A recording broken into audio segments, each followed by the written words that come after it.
Julia Bobbin. She's a coffee person with a sewing problem, and today you'll hear how there's so much more to this Melbourne sewing icon. It's been 10 years since that fateful day on the 27th of August in 2009 where she first slouched in front of a sewing machine and sewed 2 pieces of calico together with a straight stitch. Love at first stitch. And ever since then, she spends all of her waking hours fantasising about what she's going to make next. You're listening to Sew Organised Style podcast, produced by me, Maria Theoharis, Susan Goodwin of Measure Twice, Cut Once Patterns, and Anne Wally, the Pattern Whisperer. Today we were able to drag Julia away from her latest sewing project and congratulate her on being featured in Sewn Magazine this month. What a woman. In part 1, Julia gives us hints about her work featured in this month's Sewn Magazine. Julia also talks to us about where her sewing journey began. How are you, Excellent. Julia? I'm so well. How are you? Yeah, really great. Great to chat with you. I think I've seen you at Cocktails. Oh, yes. but I haven't had a chat. I mean, it's such a hectic night, isn't it? It is. I know. It's sort of like a wedding in a way where you have all these guests and you want to see everybody. But when you actually do the numbers, even if you spend 5 minutes with each person, that's like 4 hours or something like that when you add it all up. So it's actually impossible to grab everyone and have a meaningful conversation. But I try. I really do. You do it's a good so job nice. of it. Yeah. Oh, thank you. Congratulations on the podcast too. That's awesome. It's great to see some Australian people representing as well. I mean, the sewing community is so big and wonderful, and I appreciate it all. But it's just nice to see one from this part of town as well. Thanks. Well, we've got to make a show, don't we? We do. We do. Some people might need some subtitles for our accents, but, you know, we're helping. The reason I contacted you was because you said that you're in Sewn Magazine. Yes, which is very exciting. It is.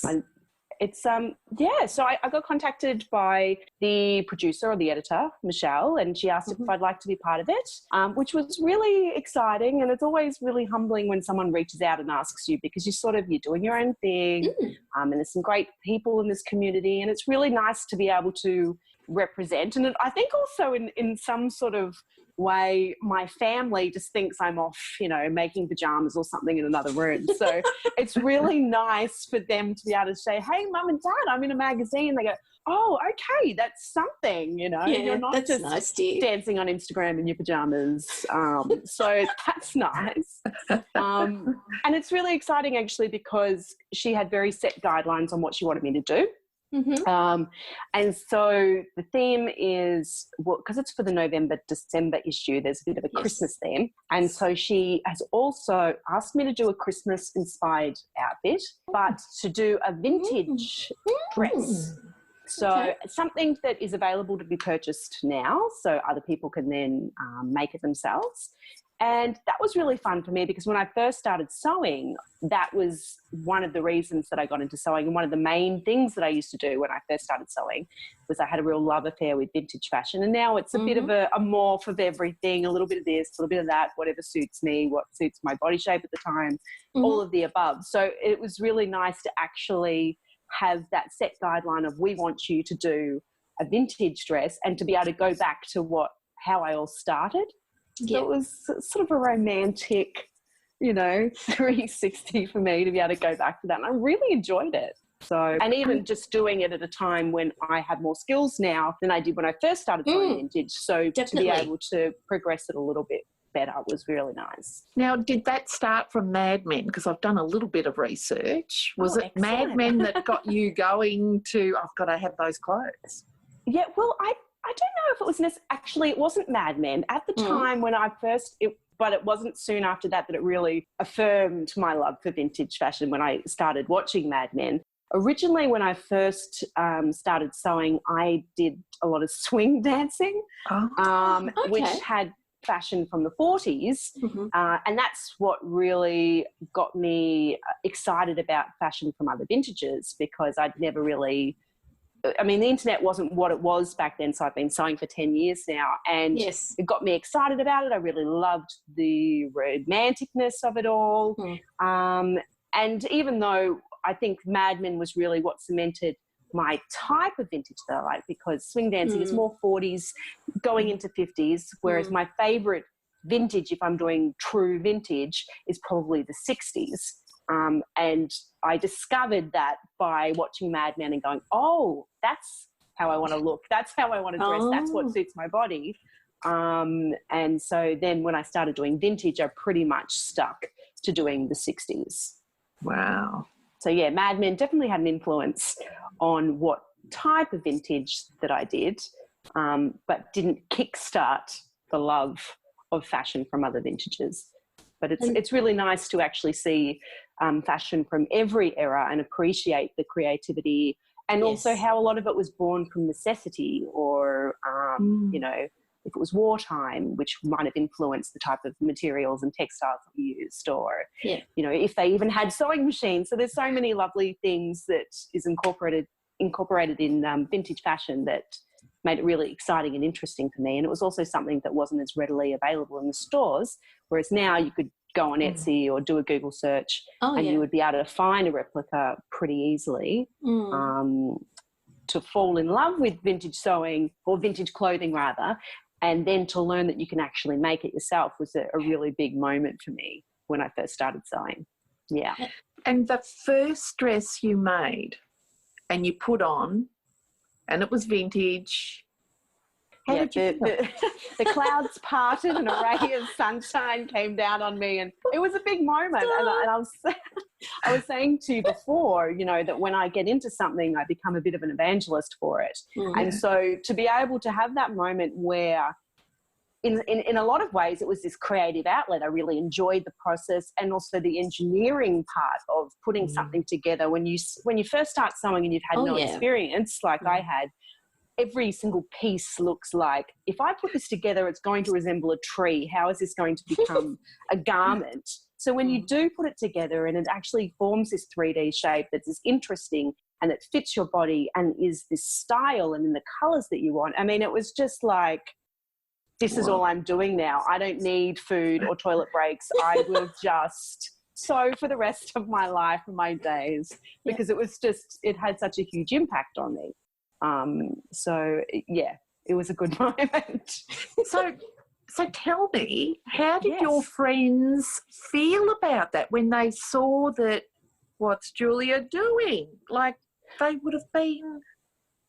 Yeah, I think that my friends have always been super supportive, and so they were always really nice and encouraging, especially when I look back at a lot of my early garments and think, I don't want to look too closely at some of the details, or when you start sewing and everything, you suddenly discover that fabric is the best thing and the reason that you breathe, so you buy all the fabrics without giving mind to the type of textile or if that print suits you. So there was a couple of things that I made that weren't necessarily the most flattering or nicest, but my friends were really amazed quite often if I made something and they'd be like, oh, I like that. And I could say the classic line, thank you, I made it, with, you know, passion and, you know, fever. You'd always get that reaction of, what? What do you mean you made it? And that's still... And then do they come and look at you a whole lot closer, or do they just take it as is? Because I've had that experience where people come up and they look at a seam. It's like, what's the difference if it's a seam that I did or a seam that a factory did? Seriously. That's right. And I think it makes you realise that people they really don't have that great a concept of how something is made, because when it is such a shock to think that a human by themselves could make something, even something as simple as a skirt, it makes you realise, I don't know that even if you said something is made in a factory or something, that they know. I think there's this concept that it's like there's robots coming down and putting things in ovens or something, because surely it must be easier for one person to create something than, you know, bits and pieces on a production line. So but it's a nice feeling, and it's and it quite often inspires questions from people like, why do you sew? Or you must save so much money sewing. That's my favourite. I'll never answer that. Never. You're like, okay. But it's always comes from a really nice place. Or, oh, can you sew me something? That's so another favourite. But people are interested, and that's really lovely. And like I said, my friends have always been really supportive, to the point now where I have to think about, if I go somewhere and I am wearing something that I haven't made, I have to think about that, because people will say, did you make that? And then if you say no, they're, oh, okay. They don't really know what to do with that. So, you know, I have to be a bit more conscious of what I'm wearing now. It's a trap. Yes, it's exactly. That's right. You can't go shopping in ready to wear anymore. No, that's right. Exactly. No point. Yes, that's right. So, you know, I have to be more conscious of what I make and wear, but that's nice too, because it keeps that creativity and that motivation going, which is which we all need and all want. So I can't complain. So we've got Susan now. Hi, Susan. Hi, I've just joined. Nice to see you. Yes, lovely to see you.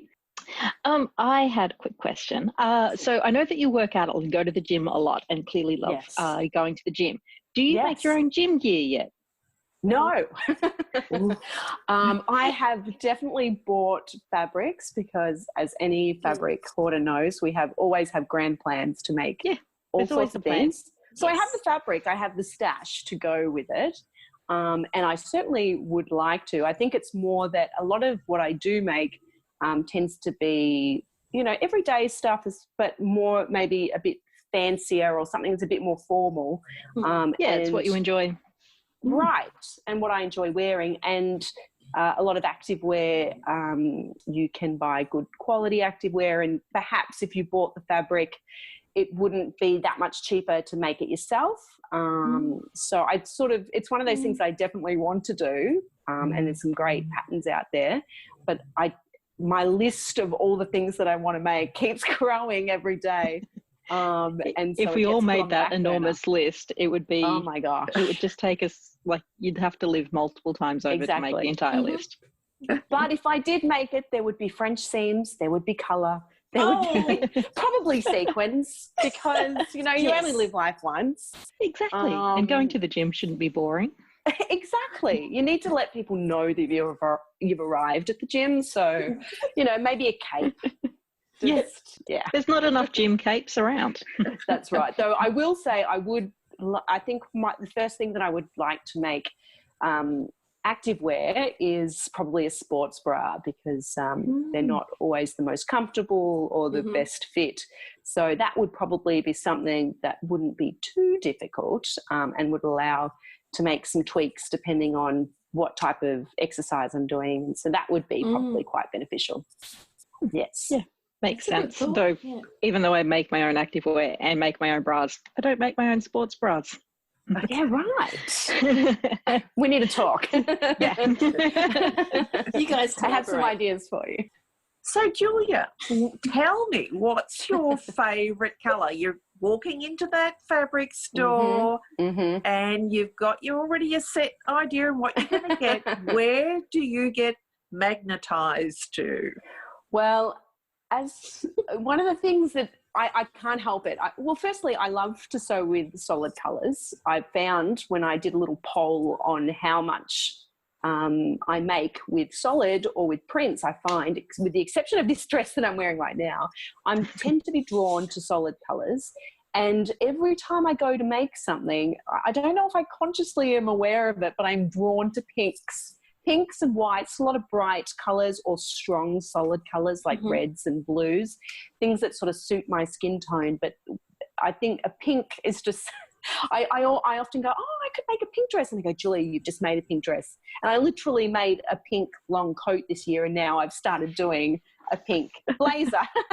I can't get away from pink. It is just my colour. It calls to me. I actually read once that apparently when you wear pink, you get best custom service. So maybe it's this, subtle thing that it's, people respond really positively to pink, and I just love wearing it. I love making it, and it's one of those things too with lighter colours that you can see the detailing in your sewing so much better as well, because it is bright. So if there are interesting design lines or styling, it stands out more on a lighter fabric, and I just feel fresher and brighter. And maybe also because I have dark hair, the contrast is just better. I think it's a colour that suits me, so I'm drawn to it whenever I make things. And I think at one Frocktails once someone said, oh, you love making white, and I've realized I do. And then I think I'm going through a pink phase. I keep going between pink and white all the time. It's my color. I'm happy there. I could maybe it's a good place to be. A bridal collection or something and just wear all white and pink. But no, they're my colors at the moment that I really respond to. And pink is quite in vogue at the moment. So not hot pink, but like a dusty pink or a vintage pink, that sort of soft pink.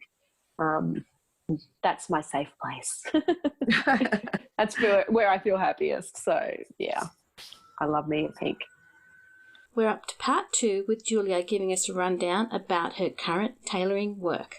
This skill development is giving her greater control of her sewing projects while bringing her another level of sewing joy.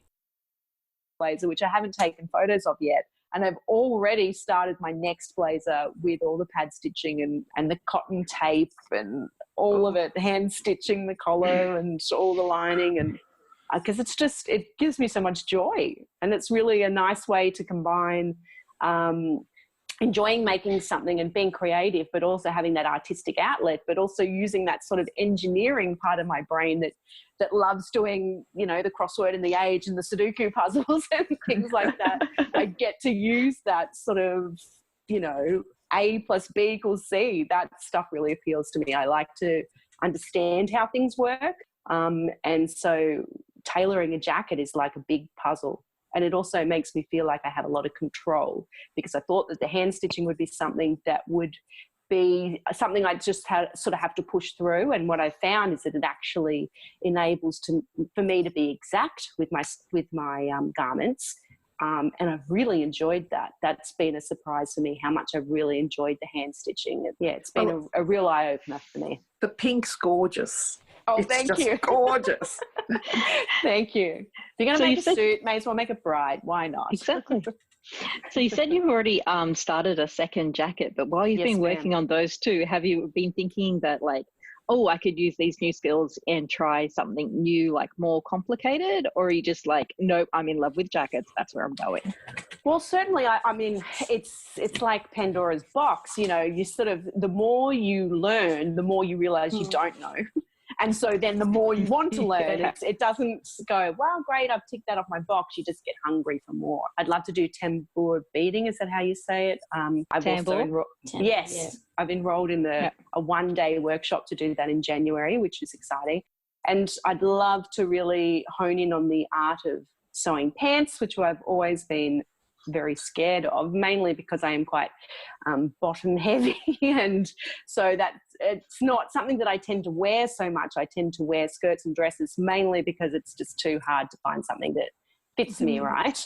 But I did make a pair of jeans for the first time, which was my first pair of pants that fit, and that was good, mind blowing as well. So it would be good to be able to really learn the skills of doing the proper fit for pants. But I'm a real beginner when it comes to pants, so I don't want to jump the gun. I do believe in going through the process and trying to get as much information as you can and go through the steps. So just like with the tailoring of the jacket, there's not that much information online, or there's some books and things like that are helpful, but a lot of people that learn it, they might go to school to do it or what have you. There's a lot of people that know the skill, and there's a lot of blogs that you can read as well. But because it is more time consuming, it's not, for someone to do a tutorial online, it would be a bit more involved. But having had the experience now of sewing for 10 years has enabled me to give it a go now. Whereas I think if I tried it 5 years ago, I might have had a harder time of it. So it's nice to get to that point. So when it comes to pants, I just have to be patient and make some more pants, make some more mistakes, and then get to that point where I can really amp it up and perfect it a bit more. And you briefly mentioned that you with your photos, and your photos are always amazing, like total goal-worthy photos. Thank you. It's all the hair touching poses. I mean, you're welcome. And do you take them yourself? Like, do you have a timer, or do you No, get someone else to take them? my long-suffering husband takes them for me. So He's a champ. yeah, he's a good sport. But I would really like to learn how to do it myself, because I think that would be, then I don't have to rely on anybody else to do it, and I can set it up and get things done. Just like this jacket, I really want to get it photographed, but I have to wait. But yeah, I'd really love to do a course online on how to do it, and then get a little remote and set it up. And you know what, that's sort of exciting too. That might open up another, not that I need any more hobbies, but you know, another avenue of something that I can get excited about and have a bit more input in how things look and the control that I have over that too. So that would be something that I'd like to do. But at the moment, they're just photos are taken in my lounge room with couple of plants in the background. But they look amazing. Like they look like really good. Thank you. They always Thank you. look good. Thank God for makeup and flash photography, because yeah, it could be a different story. But yeah, no. And I really enjoy that part of it too. I love to make a garment and then to be able to see the pictures and see the progression and be able, you know, I look back on my blog now and look at the sort of style evolution and the different fabrics that I've used and different things that I've made. And it's really just nice to look back and see, you know, my own little journey over the years and what I liked then, what I like now, what sort of, or the sort of more challenging things that I might have attempted. It's like a little diary for me to look at. Or even if I'm making something again, you know, to go back and go, oh, that's how I did it. Okay, exactly. Cool. Yeah. Thank you. Yeah. I've looked at my own tutorials sometimes and gone, okay, how do I do a bound buttonhole again? Right. Thank you, Julia. So that's been useful. But yeah, so it's nice to be able to take some nice photos to go with a garment that you've put a fair bit of time and effort into. There was a comment that you made earlier where you were talking about how you sew for your body now. Yes. And I think that's really important. And there's a couple of things with that. That's why I also think it's really important to sew a muslin or a toile. Yes. Because you 100% never regret taking that extra time. And when you get a garment that really fits you correctly, you enjoy it more, you wear it more. You don't waste fabric. It's just, there's so many benefits. But I mean, anybody that looks over my photos for the past 10 years also sees the evolution of my body shape changing as well. And as we all do, and hormones and having 2 kids and all of that. But having said that, sewing has been a real positive thing for my body. And I really believe that, you know, we have this idea sometimes that we will happy one day, or when we do this, or when we achieve this, we'll be happy. Or saving the fabric for the good thing. Exactly. I have my brother, he says, I want to get a leather jacket, or I want you to make me a leather jacket. But I'm just going to wait until I've lost 5 kilos. And I just think, okay, I totally get that. We're all victims of that. That's a whole different podcast. But it's one of those things that I really believe that we should be celebrating and appreciating our body right now. I mean, a lot of people sometimes, and look, each to their own, but they might be going through something and they think, I'm going to wait until then, until I make this. And I think, well, today is the day. We don't know what's happening tomorrow. And I feel like I appreciate my body and my craft more when I sew and fit. I went through a period after I'd had my first child where my body shape had changed. My boobs were the size of a house. I could feed a whole village, you know, if I needed to. And everything had moved and changed. And I thought, and I kept trying to make things in the old sizes, and it didn't work. And I sort of had to have that real talk to myself, like, well, you need to do another muslin, Julia. You don't have the same body shape. And that's great. I mean, I think I'm probably the most confident and happiest with my body shape now that I've ever been, and certainly not the smallest that I've ever been. But I think part of that is when you make clothes to fit you, doesn't matter, you know, what you're comfortable with, you're going to look good, because it is something that that works for your body, and you're celebrating your body. And I think that if you don't make clothes that fit you, you're subtly putting out this message that you're not loving yourself and you're not appreciating yourself. And I do love and appreciate my body, and I'm definitely going to reward it by making something that fits it. You know, I think that's really important. It is. Yeah. I know that my winter clothes are always bigger than my summer clothes, and it's just how it is. Right. Winter, you put it on. Summer, I start to take it off for some reason. It's fine. Yep, absolutely. Yeah. And that's right. There's clothes that will fit us at some point, or, you know, depending on, you know, all sorts of things, whether you've got your period or not, you know, It changes all the time. But, you know, I want clothes to fit my body, not my body to fit the clothes. I feel like we have this craft and we have this skill. So, yeah, I'm going to use it and you can make beautiful things for any stage in your life, and that's really exciting. It is. Yeah, there's one thing that I find that with anything that you do, Julia, you have this, it's an invitation. You really do invite people into your life.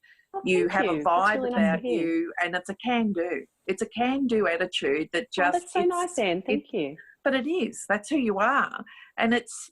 You're saying, come and watch me. I'm going to touch my hair. I'm going to have a little play. And look what I've just made. I'm just so glad my mother doesn't follow me on Instagram, to be honest. No, she's very kind and supportive. But yes. It's fun. And I think that's what you bring to the sewing community. You bring the fun, the tongue-in-cheek, and you know what? I have got a sexy body, and I'm okay with that, you know. And thank you. That's really, it's wonderful. And I think that's what we love about you, is that you are quite happy to show us what you can do, the journey, and everything that you produce. It's got your personality attached to it, and you get the vibe, and we go, here comes Julia, and it's happening, the party's here. That's right. Yeah, well, I mean, I wear sequins to make sure that people know. You know, they need to know that I've made it. Thank you, Anne. That is so kind of you. I really appreciate that, and it's so nice to hear that that's how it comes off, because I think we all have that moment on social media where we sort of think, and look, we all remember the bad comment or the bad experience. Yeah. Most of the time, we're really lucky in this sewing community that 99.9% of the sewing community is very supportive and encouraging and uplifting, and I think that it's the last little slice of the internet where people really are supportive in that way and quite kind. It's predominantly kind, and that's something I certainly appreciate. So I try to be, you know, the same, but it's nice to hear that it comes off well, because I try to be as authentic as I can. You always are. Yeah. Within the internet world.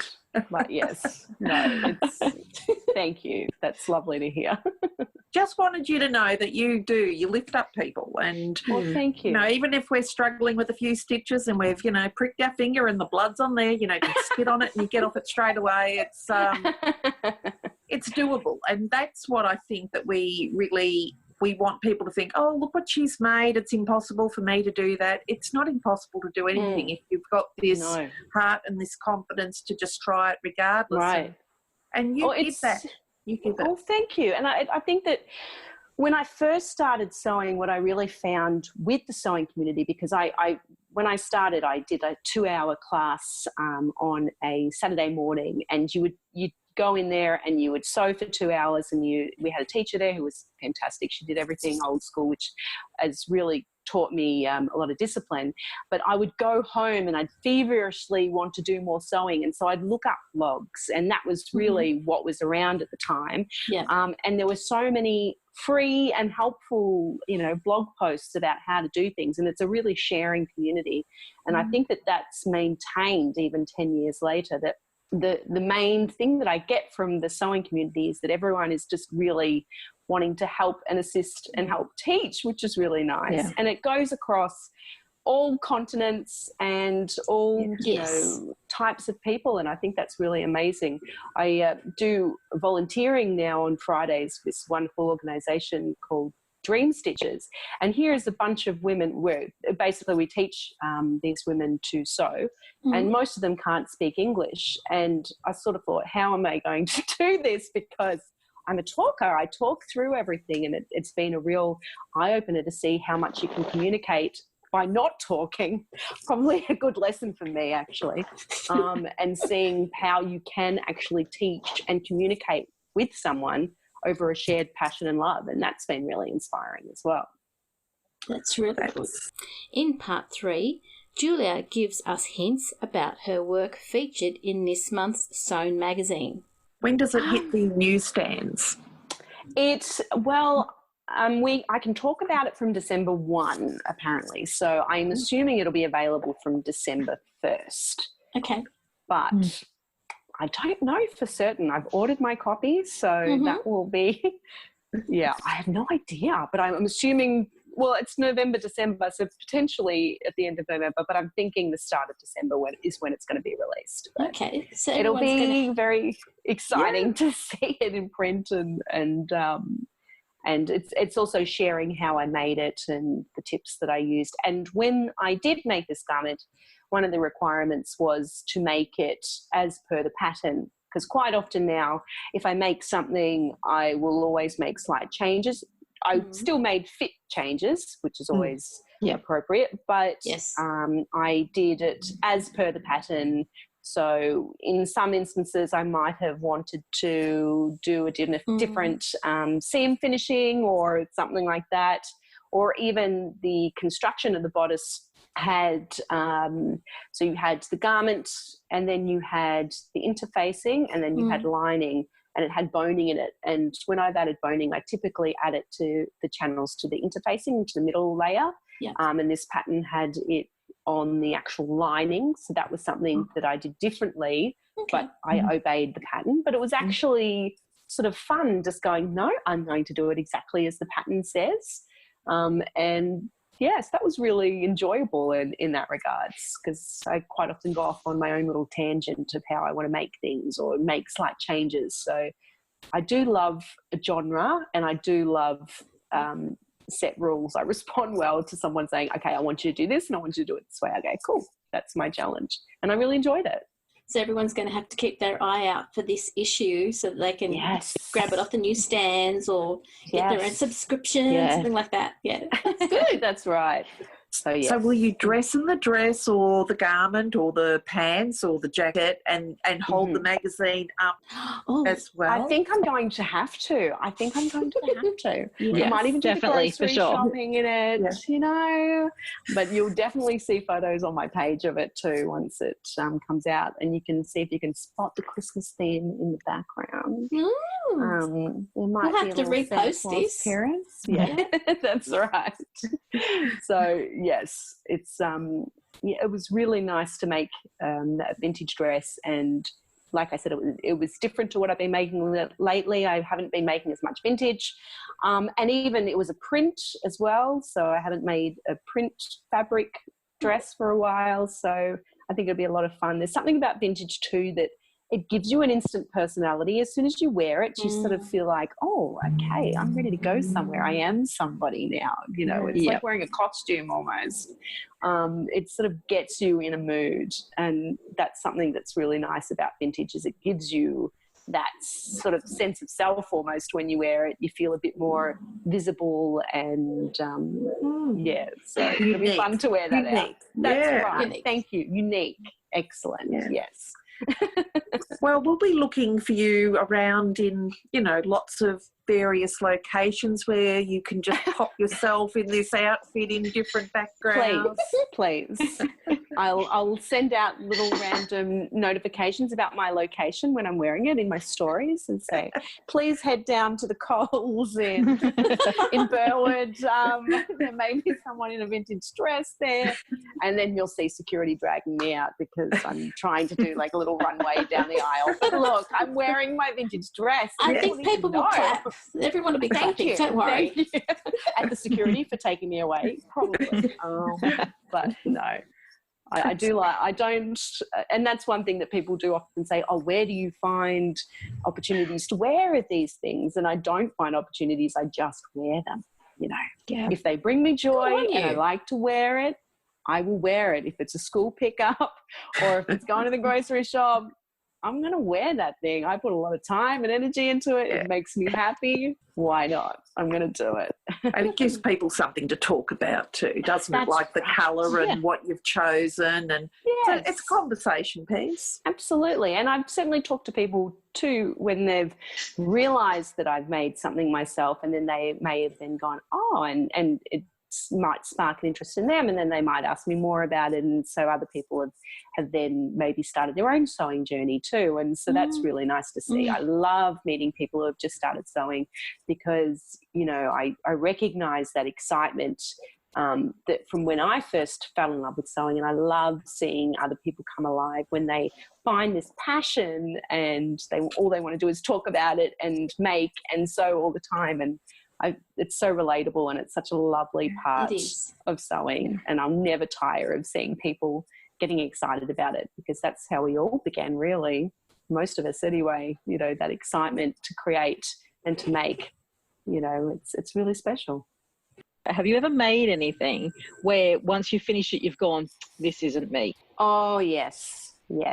And I still have done. I think I'm a lot better now at, when I first started sewing, certainly I made a lot of things that I still didn't really know what suited my body shape. So, and you know, that's been actually something that's been a real boon from sewing, is actually learning what I like to wear, what I feel good in, and what suits me, or what I think suits me, and really that's the only thing that's relevant. But I've certainly made things where I've just gone, oh, this is not me, or it's been pretty but I've just never worn it, so it sort of hangs in the closet. And yeah, I did make something not so long ago that I just went, I'm never going to wear this. But you know, it was something that I sort of had to do at the time, and but, it was a learning. Yeah. Yes, absolutely.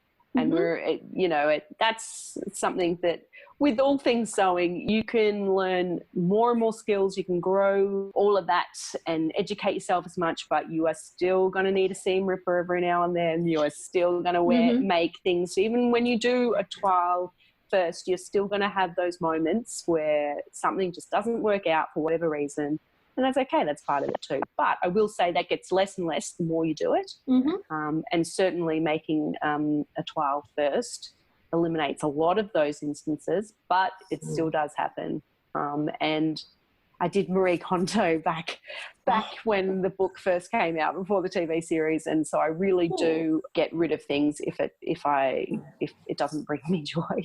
And even my fabric stash, it all fits into the one display cabinet, all standing up very neatly. So if it doesn't fit, if I have more fabric, then I have to get rid of some of the fabric that's in there. So I really, it makes discipline. me make. Yes, I know. Who knew I could do that? Julia, tell me about the sequin fabric, because when you had made that beautiful dress for Frocktails last year, and then you had the giveaway, I thought, oh, but those sequins. I know, and they were beautiful.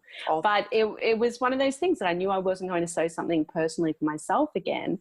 And I thought, well, why not let somebody else use it and make it, you know, I pay for the postage. And it's really nice that it gave that person so much joy when they received it over in Germany. And I think that's really lovely.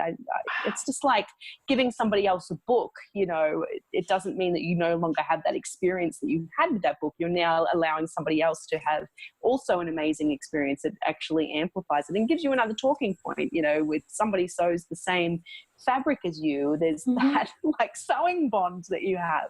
So that wasn't a hard thing to do. I'd made a garment that I was really happy with that fabric. So I still had lots left over. I was happy to see it go somewhere else. And, you know, it didn't fit in my fabric cupboard, so it had to go. It makes you actually make really good conscious decisions about what you buy and what you make when you can't just have mountains of it. But it wasn't always the case. I used to have like my boot full of fabric and random, you know, cupboard. You'd probably go to open a pot to get a tea bag out and there'd be some fabric stashed in there or something. So it wasn't always good.